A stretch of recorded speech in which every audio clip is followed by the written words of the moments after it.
So, you might have Workplace, you might have Fuse, you might have Degreed, and your audience are consuming content at a voracious pace, which is awesome. But you've probably heard of like YouTuber burnout, where if you're not making 3 videos every day, you lose 100,000 million subscribers within the space of a few hours.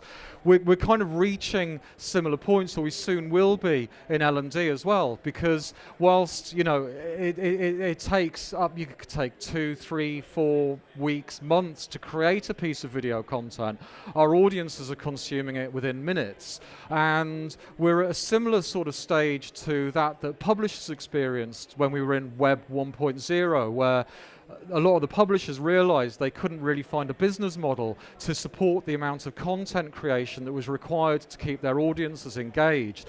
And Web 2.0 was all about democratizing content production, so their audiences would create the content that they distributed that would keep them retained and engaged on their channels. And this is where user-generated video really is finding a home within modern learning environments. It's enabling teams to be a lot more agile about the creation of video. It's massively reducing the cost of creating video.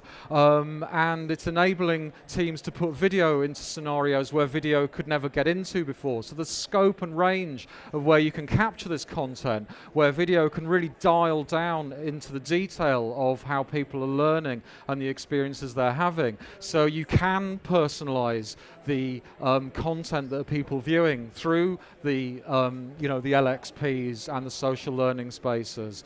And we've I'm not sure we've mentioned this before, but we've just started working with Filtered.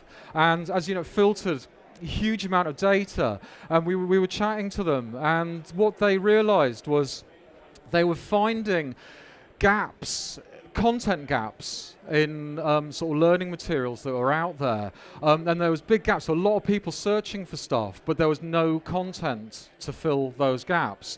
So what we're doing with StoryTagger is we're being able to be very agile, creating frameworks to send out to subject matter experts to quickly fill those content gaps where we know there's an audience, and being able to test how user-generated content can satisfy the need of all the people who are searching for that content. So I think that you'll see more of the Filtered partnership coming through in the coming months, but it's going to be a really interesting one to sort of see and evidence and prove the agility of this style of creating content for meeting the gaps that the data is evidencing within your learning environment.